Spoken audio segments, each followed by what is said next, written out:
Corona virus की दूसरी लहर ने स्वास्थ्य व्यवस्थाओं की पोल खोलकर रख दी है। अस्पतालों में नए नए कोरोना पॉजिटिव लोगों को जगह नहीं मिल रहा।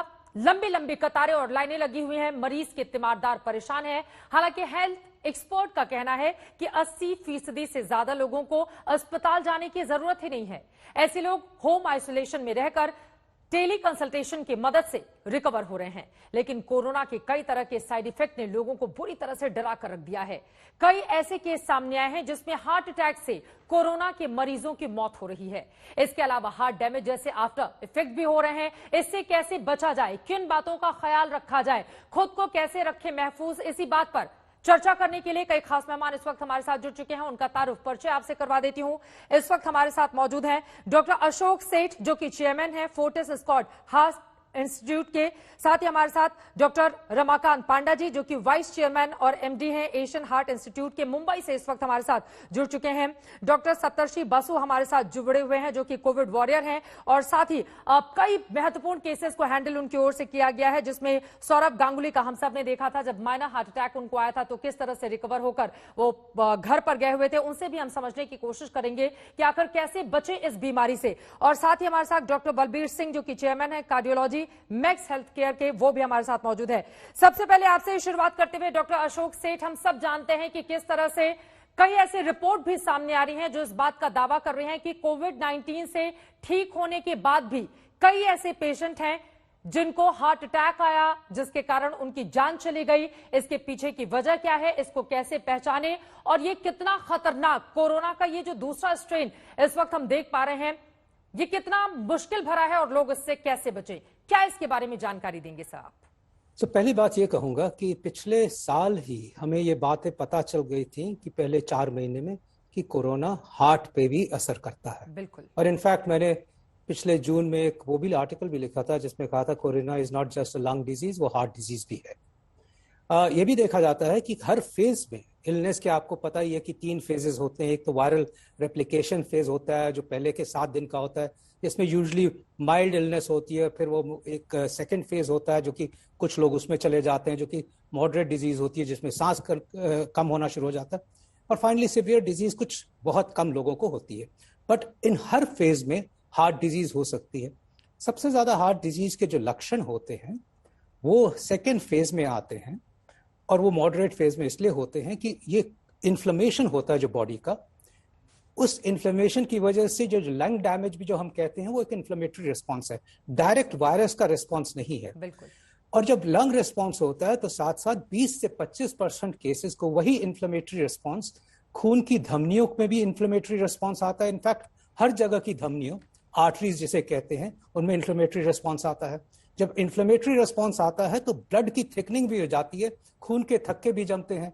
इसलिए कुछ पेशेंट्स इवन इन हॉस्पिटल या पहले 7 से 10 दिन के अंदर हार्ट अटैक के साथ प्रेजेंट करते हैं। और ये यंग लोग होते हैं जिनको अंदर हार्ट के अंदर कोई ब्लॉकेज ही नहीं होती है, उनके आर्टरीज के अंदर खून का थक्का जमता है, हार्ट अटैक होता है और वो हार्ट अटैक के जरिए पहुंचते हैं। ये उनमें भी देखा जाता है कि जो एडमिटेड हैं, रिकवर कर रहे हैं, अच्छे हो रहे हैं, 7 से 10 दिन गुजर गए और सडनली वो हार्ट अटैक आ जाता है।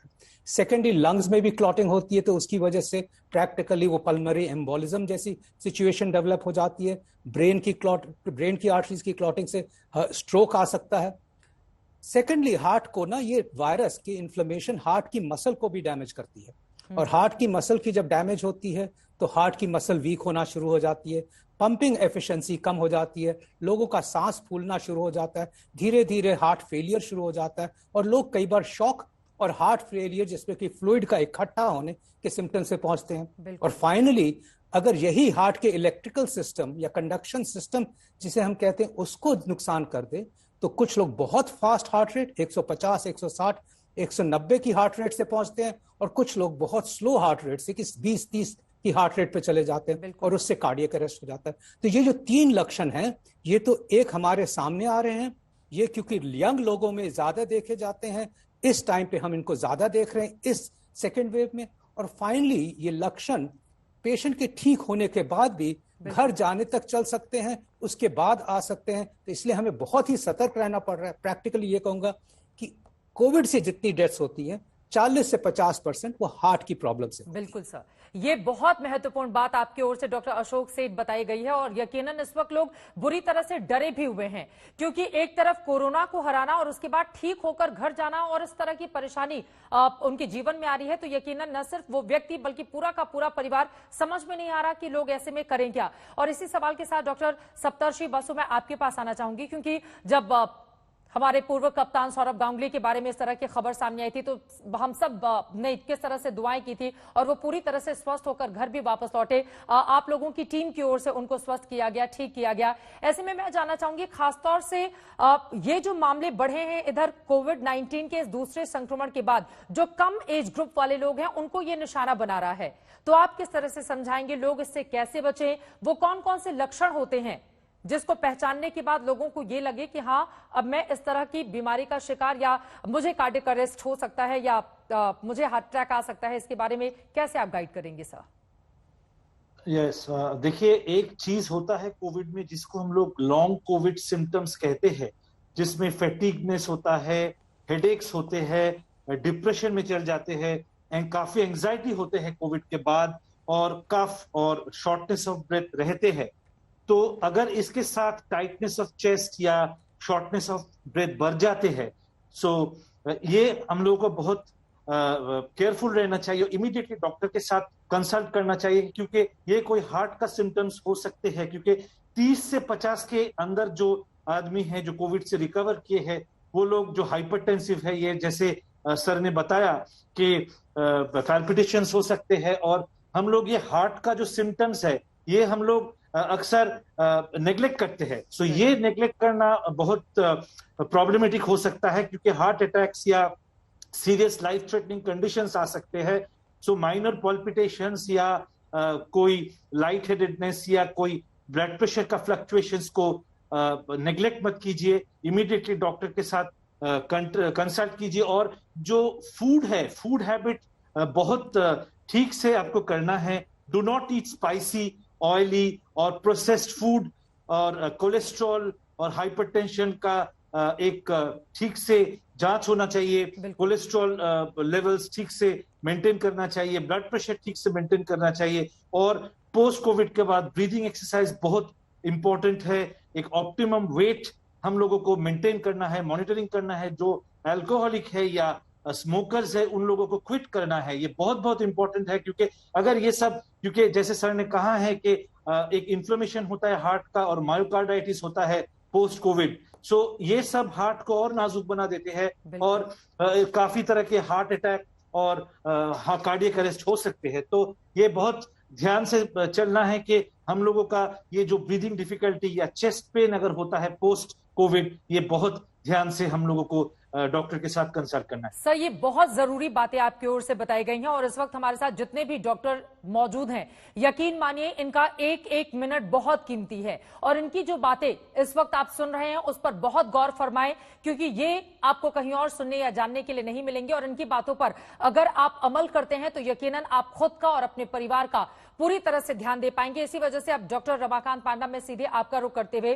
क्योंकि बहुत सारे ऐसे भी लोग हैं जिनको पेट से जुड़ी हुई कुछ समस्याएं होती हैं और उनको चेस्ट पेन होता है। ऐसे में लोगों को समझने में नहीं आता कि मेरे पेट से जुड़ी समस्या की वजह से चेस्ट में पेन है या फिर हार्ट अटैक का खतरा है या उसके ये लक्षण है।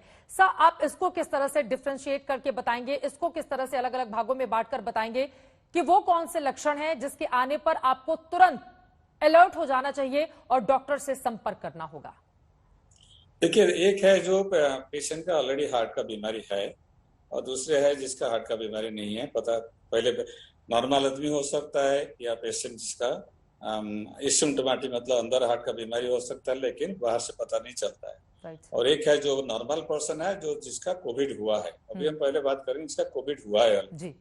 जो जिसको कोविड हुआ है उसका ऑलरेडी हार्ट का बीमारी है, उनको पता है, तो उनको कोई एसिडिटी ज्यादा बढ़ गया, छाती अपर एब्डोमेन खाने के बाद स्पेशल डिस्कम्फर्ट हुआ, चलने में थोड़ा इवन एब्डोमेन पेट के अंदर डिस्कम्फर्ट हुआ, तो इमीडिएटली डॉक्टर को दिखा के उसका इलाज करना चाहिए। जो भी मेडिसिन ले रहा है उसका चेक करके मेडिसिन का एडजस्ट करना पड़ेगा। दूसरा है जिसका कोविड हुआ है लेकिन उनको पता नहीं कि हार्ट का बीमारी पहले था या नहीं था। आधा लोग हैं जिसका हार्ट का बीमारी नहीं है, कुछ है जिसका हार्ट का बीमारी था लेकिन उनको पता नहीं है, अंदर ब्लॉकेज हो सकता है। उनको भी ऐसे कोई सिम्टम्स हुआ जिसमें कि चलने में या कोई एफर्ट में पेट के अंदर दर्द हो रहा है, तो उसको हार्ट के लिए सस्पेक्ट करना चाहिए, इमीडिएटली डॉक्टर को दिखा के उसका कंसल्ट करके उसका इलाज करना चाहिए। अनफॉर्चुनेटली पेट और हार्ट का सिम्टम्स कई बार ऑलमोस्ट सिमिलर होता है, जैसे एसिडिटी हुआ या पेट के अंदर एरिया में दर्द हुआ, वो दोनों एक साथ हो सकता है। तो इसीलिए जिसका कोई एफर्ट, कोई एक्सरसाइज थोड़ा चल फिर किया तो दर्द हुआ, या कोई स्ट्रेस ले लिया तो दर्द हुआ, if it is there in the abdominal area, specially stomach area, that they should suspect about heart and consult the doctor. बिल्कुल, ऐसे में खुद से इलाज करने के बजाय सीधे आप डॉक्टर के पास जाएं, या डॉक्टर से जैसे भी आप मोबाइल के जरिए जैसे भी बातचीत करें और तुरंत आप उनसे संपर्क करके जाने कि आपके लिए उचित सलाह क्या दी जाती है। डॉक्टर बलबीर सिंह, मैं सीधे आपके पास आते हुए, चूंकि ऑक्सफोर्ड जर्नल की मैं रिपोर्ट पढ़ रही हूं, उसमें लिखा हुआ है कि कोविड-19 से गंभीर रूप से पीड़ित तकरीबन 50% हॉस्पिटलाइज मरीजों का रिकवरी के महीने भर के बाद हार्ट डैमेज हुआ है। ऐसे में जितने भी लोग जो रिकवर हो रहे हैं कोरोना से, क्या उन सभी के लिए इस तरह का खतरा है? उनको किस तरह की सलाह आप देंगे डॉक्टर बलबीर? तो हमने जो देखा, मेरा अपने पर्सनल एक्सपीरियंस, क्योंकि हमारे यहाँ बहुत कोविड पेशेंट्स हुए जी सर। हमने जो देखा, जो मुसीबत ये है कि कुछ हार्ट अटैक्स हुए हैं जब पेशेंट घर डिस्चार्ज होकर चले गए, तो कोविड नेगेटिव थे और हार्ट अटैक हो गए। हम उनको अच्छी तरह ट्रीट कर पाए क्योंकि हम प्रिपेयर्ड थे कि उसको हो सकता है, हमने इमीडिएटली लिया। मुझे दुख उन पे आता है जो कोविड पॉजिटिव है और जब हार्ट अटैक होता है। अब पूरा सिस्टम डिस्टर्ब हो जाता है अगर एक कोविड पॉजिटिव को हार्ट अटैक होता है, बिकॉज अब आप उसको कोविड नेगेटिव पेशेंट के साथ मिक्स नहीं कर सकते। तो आपको एक कॉरिडोर क्रिएट करना पड़ता है जहां से उसको लेके जाया जाए, उसका इलाज किया जाए और उसको वापस कोविड वार्ड में डाला जाए। इसमें बहुत चैलेंजेस हैं और इसमें हम स्ट्रगल कर रहे हैं बहुत। हमने अपने प्रोटोकॉल्स रखे हैं कि कोविड पॉजिटिव पेशेंट आए तो उसको हम बेस्ट ट्रीटमेंट दें हार्ट का, चाहे वो को जैसे कोविड नेगेटिव को देते हैं। हमारी टीम भी सेफ होनी चाहिए, पेशेंट भी सेफ होनी चाहिए। अब ऐसा होता क्यों है कि ये कोविड, पहले उसको हार्ट की कोई बीमारी नहीं थी, अब उसको कोविड हुआ, उसको उसके बाद हार्ट अटैक हुआ। मैं बताता हूँ इसका मेजर रीजन है स्ट्रेस। कल मेरे पास एक पुलिस ऑफिसर आया जो सिर्फ 34 ईयर्स ओल्ड है। वो 10 दिन आईसीयू रह के आया और अब कोविड नेगेटिव है और 15 दिन बाद मेरे को मिलने आया और उसने कहा कि मुझे लगता है मुझे हार्ट अटैक हो गया। मैंने सारे टेस्ट कराए, उसके कुछ नहीं निकला, बट मैं उसके विजिबल एंजाइटी देख सकता था। मैं उसको इतना एंशियस देखा, उसका हार्ट रेट बढ़ा हुआ था, उसको पसीने छूट रहे थे। वो कह रहा है कि ये एक्सपीरियंस जो मैं आईसीयू में निकल के आया हूँ, ये एक्सपीरियंस इतना डरावना एक्सपीरियंस है कि मुझे बहुत डर लग रहा है। सो स्ट्रेस, तो इसमें फैमिली मेंबर्स और डॉक्टर्स को उसका स्ट्रेस को बहुत कम करना चाहिए, because stress induced heart disease बहुत कॉमन है इस डिसऑर्डर में। वो इतना एक्साइटेड था, उसने कहा क्या मेरा अभी प्लाज्मा लिया जा सकता है? मैंने कहा अभी तुम्हें 1 महीना भी नहीं हुआ, अभी वेट करो। कह रहे मैं दूसरों की मदद करना चाहता हूँ ताकि और कोई ऐसे सफर न करे। बिल्कुल। तो ये बहुत ही ड्रामेटिक डिजीज है जिसमें हार्ट के ऊपर बहुत स्ट्रेस होता है, ना कि सिर्फ इन्फ्लेमेशन का, बट और एंग्जाइटी और डिप्रेशन और heart rate going up. Heart rate कईयों का 110 120 होता है जब वो आते हैं और उनको पता नहीं, और हम ढूंढते रहते हैं, कोई कॉज नहीं मिलता। तो बहुत ही डिफिकल्ट सिचुएशन है हम जो गुजर रहे हैं। तो डॉक्टर बलबीर, इसका समाधान क्या है? अगर एंजाइटी हो रही है और मानसिक रूप से परेशानी का सामना भी तमाम न सिर्फ मरीज बल्कि उनके परिजन भी कर रहे हैं, क्योंकि अस्पतालों में जो स्थिति है या अस्पतालों के बाहर भी हम सब देख पा रहे हैं कि किस तरह से लंबी कतारें लगी हुई हैं इलाज के लिए। ऐसे में क्या करे वो व्यक्ति जिसको इस तरह की फीलिंग आ रही है या फिर उसको डर लग रहा है कि हाँ मैं इसका शिकार हो सकता हूं? तो उसके लिए बेस्ट है कि फैमिली को काउंसिल करना, बिकॉज फैमिली मेंबर्स उसके साथ कोर हैं जो उसकी एंजाइटी को खत्म कर सकते हैं।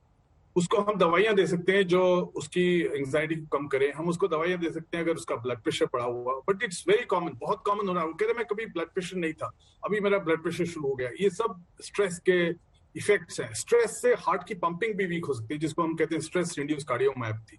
तो ये स्ट्रेस और इन्फ्लेमेटरी जो डिजीज है, साइटोकिन स्टॉर्म है, बहुत हार्ट के ऊपर नुकसान करता है।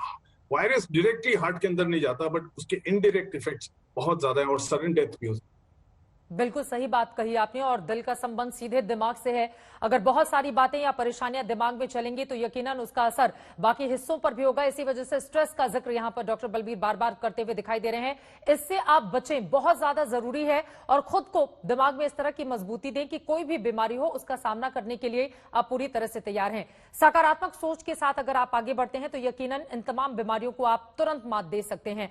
लेकिन यहां पर एक बार फिर से डॉक्टर अशोक सेठ, मैं आपके पास आते हुए, चूंकि लोग बहुत ज्यादा डरे हुए हैं, खासतौर से ये जो कोरोना की दूसरी वेव सामने आई है और अब तो तीसरी के लिए भी अलग अलग चेतावनी दी जा रही है, और कहा जा रहा है कि बच्चों पर भी, बच्चों को ये जल्दी चपेट में लेगा, उनके ऊपर ज्यादा इसका असर पड़ेगा।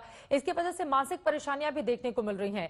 ऐसे में खुद को हेल्दी रखने के लिए, खासतौर से जिस टॉपिक को लेकर हम लोग चर्चा कर रहे हैं, क्या खान पान में भी कुछ ऐसे बदलाव करने चाहिए जिससे हम अपने दिल को, अपने हार्ट को मजबूत रख पाए, उसको पूरी तरह से हेल्दी रख पाए?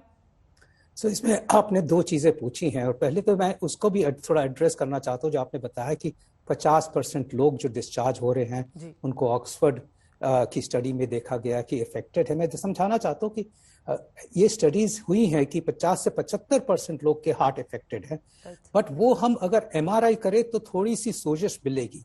जो रेलेवेंट बात है कि कितनों को ऐसा इफेक्ट होता है कि हार्ट को परमानेंट डैमेज हो जाए, वो ऐसे भी पेशेंट्स हैं। इसलिए हम कहते हैं कि कोरोना का व्यक्ति डिस्चार्ज होने के बाद अगर वो कहता है कि जो हमें छाती में दर्द हो रहा है, चलने में हमें तकलीफ होती है, या मेरी दिल की धड़कन तेज रहती है, या मैं अच्छा नहीं फील करता हूं, तो क्लियर हमारा प्रोटोकॉल है कि हम उसका एक ECG और इको करते हैं पहले महीने, देखने के लिए कि हार्ट में कोई डैमेज है कि नहीं, स्पेशली मोर सो यंगर लोगों का। और फिर 3 महीने में एक और ECG इको करते कि कोई ऐसा डैमेज जो कि इन्फ्लेमेशन जो दिखी थी, जो आपने कहा कि 50% लोगों में थोड़ी बहुत इन्फ्लेमेशन दिखती है, उसका कोई लॉन्ग टर्म इफेक्ट हुआ है कि नहीं। और अगर हम देखते हैं कि 3 महीने तक हार्ट बिल्कुल स्वस्थ रह रहा है तो इसका मतलब वो उसके बाद नहीं डैमेज होगा। तो पहली बात ये है कहने की। सेकेंडली, किसको कैसे रहना चाहिए, तो हम पेशेंट्स जब डिस्चार्ज होते हैं तो ये जरूर कहते हैं कि आप मॉडरेट लेवल की एक्सरसाइज करो, कोई सीवियर एक्सरसाइज ना करो।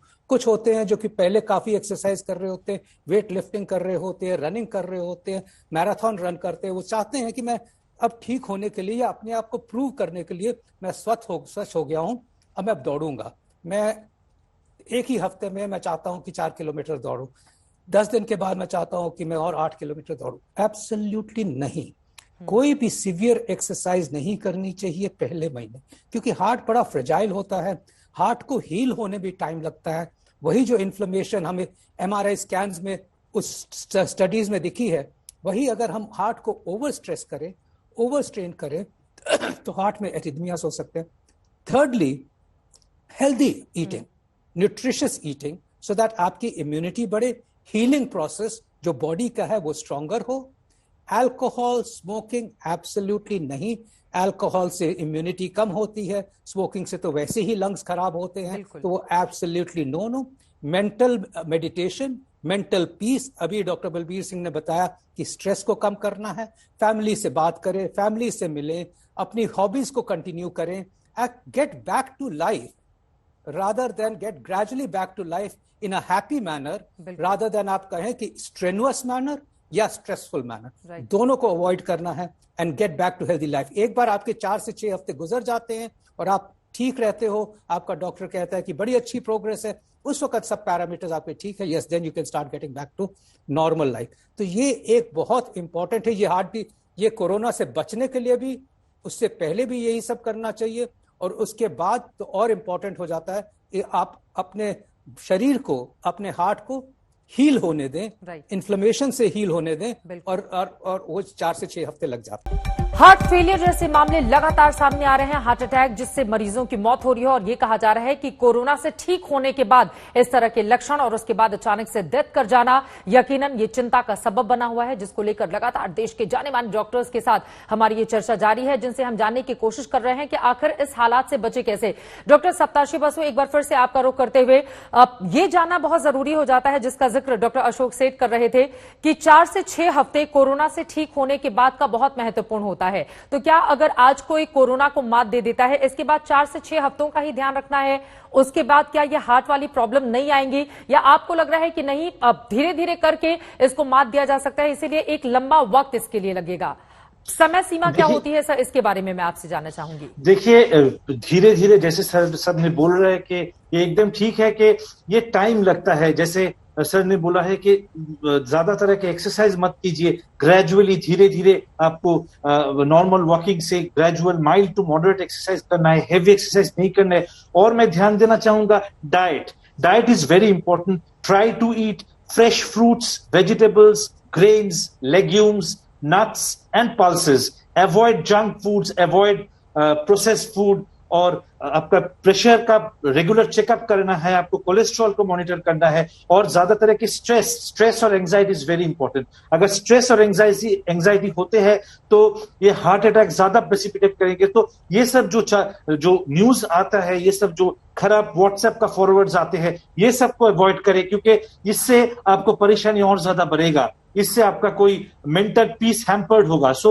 ये बहुत इंपॉर्टेंट है कि after you recover from the COVID, you have to have a very good and healthy mental health. उसके आप मेडिटेशन कीजिए, योगा कीजिए, ग्रेजुअली अच्छे सॉन्ग सुनिए, enjoy time with your family, but don't पोक इनटू दीज न्यूज। और इसमें आपका एंजाइटी ज्यादा बढ़ते हैं।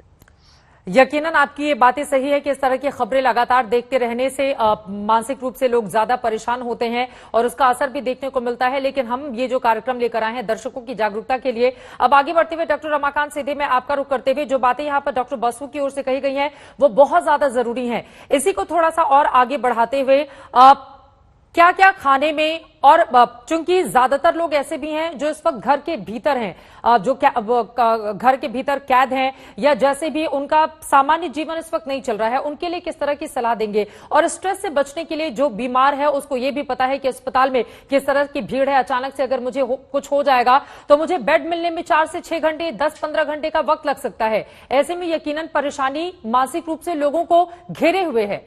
इससे निकलने के लिए आप क्या सलाह देंगे सर? जी, हमारा जो पहला एडवाइस होगा, देखिए जो पहला 2020 में जो हुआ, अभी जो हुआ कोविड में ज्यादा फर्क नहीं। एक ही फर्क है, अभी जो नया स्ट्रेन है ये ज्यादा इन्फेक्टिव है, 3 to 4 टाइम ज्यादा इन्फेक्टिव है। Second thing, it is affecting more younger people, but again younger people जो अफेक्ट हो रहा है उसमें ये भी हो सकता है कि पीपल आर मोर केयरलेस, क्योंकि अभी 1 साल के बाद सब लोग कोविड फैटिग हो गया है। मेरा पहला एडवाइस होगा सबको, घर के अंदर किसको सपोज कोविड हुआ, रिकवरी होकर आया है, बाकी सारे फैमिली मेंबर को जो बेसिक प्रिकॉशंस जैसे मास्क पहनने का है, हाथ सफाई करना है, फिजिकल डिस्टेंस रखना है, ये सब बहुत जरूरी है। नंबर 1।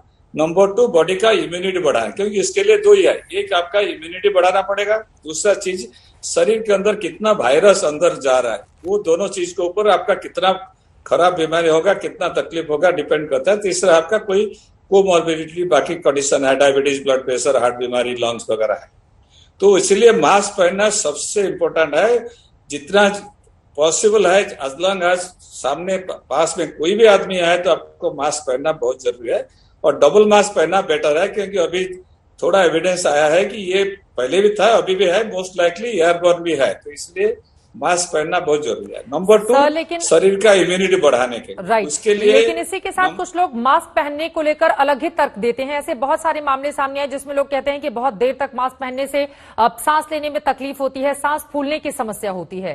तो ऐसे लोगों को जो क्या मेडिकल मास्क, जो N95 मास्क, जो मेडिकल डॉक्टर लोग के, जो हेल्थ केयर लोगों के लिए है, उसको पहनना नहीं चाहिए। उसको पहन के आप एक्सरसाइज करोगे तो ऑब्वियसली मुश्किल होगा, क्योंकि वो बहुत थिक मास्क है, उसपे ये जो वायरस को प्रोटेक्ट करने का हेल्थ केयर वर्कर के लिए। जो रेगुलर आम आदमी के लिए जो 4 प्लाई मास्क बोलता है, क्लॉथ मास्क, 2 क्लॉथ मास्क बहुत अच्छा है। उसके लिए आप चल सकते हो, मॉडरेट लेवल एक्सरसाइज भी कर सकते हो, उसमें सांस लेने में कोई प्रॉब्लम नहीं है। ये मेडिकल मास्क इस्तेमाल करने के लिए हम एडवाइस नहीं करेंगे। उसके लिए आप सिर्फ हेल्थ केयर वर्कर के लिए रखिए। आप जो 4 प्लाई जो मास्क यूज करिए कंटिन्यूसली, जितना ज्यादातर यूज करेंगे तो कम वायरस शरीर के अंदर जाएगा, तो कम चांसेस है। दूसरा जो बताया, बॉडी इम्यूनिटी, जैसे doctor Balbir Singh and doctor Basu already बताया सब क्या क्या करता है। मैं 1-2 चीज और ऐड करूंगा। उसमें एक है, इम्यूनिटी बढ़ाने के लिए सोना बहुत जरूरी है, तो make sure at least 8 hours sleep you are getting every day. दूसरा, ठीक टाइम पे सोने का, रात को 2 बजे सो के दिन में 10 बजे उठेंगे तो उसमें ठीक तरह से आपका इम्यूनिटी नहीं बढ़ेगा, 8 घंटा सोएंगे। बिल्कुल। तो रात को 9-10 बजे से बाद नहीं, लेट नाइट नहीं सोना।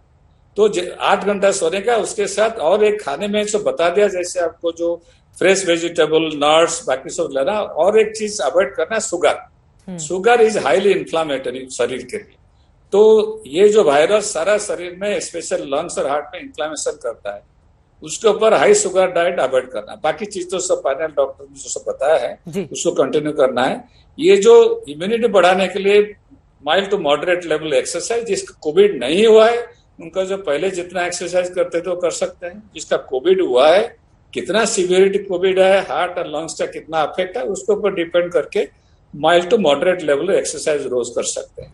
एक सोने का है, एक्सरसाइज प्लस प्रॉपर डाइट। बिल्कुल, ये तीनों चीज करेंगे तो आप स्ट्रेस नहीं लेने का, उसके साथ योगा करना, ये करेंगे तो शरीर में जो इम्यूनिटी बढ़ेगा, इन्फ्लामेशन कम रहेगा, तो आपका तकलीफ कम होने की चांस है। जिसका हार्ट का बीमारी है, जैसे बताया 3 टाइप का बीमारी लोग हैं, जो जिसका बिल्कुल हार्ट बीमारी नहीं है, उनका इन्फ्लामेशन वजह से क्लॉट होता है, उसके लिए डॉक्टर को दिखा के रेगुलरली चेक करके उसका इलाज करने का है। दूसरा जो है, जिसका हार्ट का बीमारी अंदर था लेकिन पता नहीं था, कोविड के बाद पता चल गया, या जिसका ऑलरेडी एग्जिस्टिंग बीमारी है, उनको अगेन इमीडिएटली डॉक्टर को दिखा के उनका एडवाइस के मुताबिक कैसा कितना सीवियरिटी बीमारी है, शरीर का बाकी चीज क्या है, डायबिटीज है, ब्लड प्रेशर है, बाकी की बीमारी क्या है, उसके ऊपर डिपेंड करके डॉक्टर का एडवाइस के मुताबिक मेडिसिन लेने का है। कोई डरने की बात नहीं है, कि आप देखेंगे जो मोर्टालिटी रेट इतना ज्यादा नहीं है, बहुत कम है। बिल्कुल। तो लोगों को इतना डरने का नहीं है। जैसे डॉक्टर बलबीर सिंह, डॉक्टर सेठ, डॉक्टर बसु बताया कि ज्यादा डरेंगे तो ज्यादा तकलीफ बनेगा। ये सबसे जरूरी बात आपने कही है कि ज्यादा डरेंगे तो दिमाग पर ज्यादा असर पड़ेगा, स्ट्रेस की समस्या का सामना आपको करना पड़ेगा, नींद नहीं आएगी, और यकीन मांगने अगर ये सब कुछ होने लगेगा तो फिर आपको आगे जाकर इस तरह की परेशानी, जिसको लेकर यहां पर हम चर्चा कर रहे हैं, उसका सामना करना पड़ सकता है। डॉक्टर बलबीर, अब मैं सीधे आपका रुख करते हुए, चूंकि फेफड़ों में खून के थक्के जमने की भी खबर लगातार सामने आ रही है, ये ब्लड क्लॉटिंग कब होती है? क्या पहले से कोई बीमारी होती है इस वजह से ऐसी समस्या, या फिर कोरोना के बाद आमतौर पर इस तरह के केसेस सामने आ रहे हैं? सर, इसके बारे में आप क्या समझाएंगे हमें? तो ये देखा गया है कि जो हॉस्पिटलाइज होते हैं पेशेंट्स, उसमें 20% में क्लॉटिंग बनती है, क्लॉट बनते हैं। इसी पॉइंट को लेके मैं एक और क्लैरिफिकेशन देना चाहता हूं, जो बहुत जरूरी है, कि कुछ पेशेंट्स जो हार्ट डिजीज के होते हैं, ब्लड थिनिंग दवाइयों पे होते हैं, उनको उन दवाइयों को किसी हालत में बंद नहीं करना। स्टैटिन्स, बीपी की दवाई या ब्लड थिनिंग एजेंट्स को किसी हालत में बंद नहीं करना। ये कोरोना वायरस प्रोथ्रोम्बोटिक है, यानी कि ये क्लॉट्स बनाता है बॉडी में। ये clots heart attack, brain stroke, lung में क्लॉट्स बनके कॉज ऑफ सडन डेथ है। इसको हर हालत में अवॉइड करना है। दूसरा क्वेश्चन जो लोग मुझे रोज पूछते हैं कि हमें स्टेंट डला हुआ है और मैं ब्लड थिनिंग लेता हूं, क्या मैं वैक्सीन से पहले बंद करता हूं? बंद कर दूं? ये बिल्कुल बंद नहीं करनी दवाई। चाहे वैक्सीन आप लेंगे और ये दवा चलेगी, आपको कोई प्रॉब्लम नहीं होगी। किसी को बंद नहीं करनी ब्लड थिनिंग एजेंट्स। ये बहुत ही डेडली सिचुएशन है। इसमें बीपी की दवाई, ब्लड थिनिंग्स बिल्कुल बंद नहीं करनी, क्योंकि ये वायरस प्रोथ्रोम्बोटिक है। ये क्लॉट्स बनाता है बॉडी में, जो clots brain stroke, heart attacks और लंग में क्लॉट, जिसको हम पल्मोनरी एम्बोलिज्म कहते हैं, ये करता है। और हम एक्चुअली इनमें काफी ब्लड थिनिंग एजेंट्स देते हैं जो हॉस्पिटल आईसीयूज में एडमिट होते हैं। तो इसमें हमें बहुत ध्यान देना है कि किस पेशेंट को ब्लड थिनिंग देनी है। और हम जनरली इसको, जो पेशेंट्स एडमिटेड होते हैं, 1 महीने से 3 महीने तक ब्लड थिनिंग एजेंट्स देते हैं कई पेशेंट्स को, ताकि वो क्लॉट्स ना बने उनके आगे जाते हुए। फिर भी आपको ये प्रिकॉशन रखनी है कि अपने डॉक्टर के टच में रहें कि कितने दिन और खानी है और कब तक खानी है। लक्षण क्या है सा, अगर आम लोग इस बात को समझना चाहें कि ब्लड क्लॉटिंग यानी कि खून के थक्के जमना, जिसको हम हिंदी में कहेंगे, उसकी समस्या कब होती है, उसके लक्षण क्या होते हैं जिससे हम पहचान पाए? उसके लक्षण, जो लंग्स में क्लॉट बनते हैं, उसमें बीपी ड्रॉप कर सकता है, सांस फूल सकता है। हम जनरली सीटी स्कैन कराते हैं, उस सीटी स्कैन में पता लग जाता है क्लॉट्स के बारे में। उसको फिर हम डिसॉल्विंग दवाइयां देते हैं कि उसको डिसॉल्व कर पाए।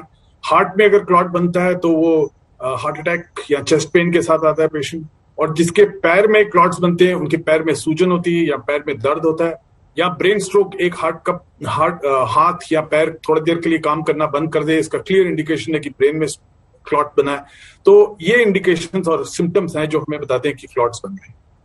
और ऐसी स्थिति में तुरंत डॉक्टर से संपर्क करें। यकीन माने खुद से अगर आप डॉक्टर बन के कोई भी दवाइयां खाने लगेंगे तो वो आपको कहीं ज्यादा नुकसान पहुंचाएगा। ऐसे लोगों को डॉक्टर अशोक सेठ आप क्या कहेंगे, क्योंकि बहुत सारे ऐसे लोग हैं, चूंकि मौजूदा जो हेल्थ सिस्टम है, हम सब जानते हैं आप डॉक्टर्स लगातार भगवान के रूप में सभी की सेवा में दिन रात एक किए हुए हैं, लगे हुए हैं ताकि लोगों को जल्द से जल्द एक सामान्य अच्छी जिंदगी दी जा सके। लेकिन इन सब के बीच बहुत सारे ऐसे लोग भी मिल जाएंगे जो घर बैठे खुद से ही अपनी मेडिसिन खाने लगते हैं, किताबों में पढ़ के या कहीं और से। ऐसे लोगों को आप क्या सलाह देंगे? ये कितना ज्यादा खतरनाक हो सकता है खुद से ही डॉक्टर बन जाना और खुद का ट्रीटमेंट करना?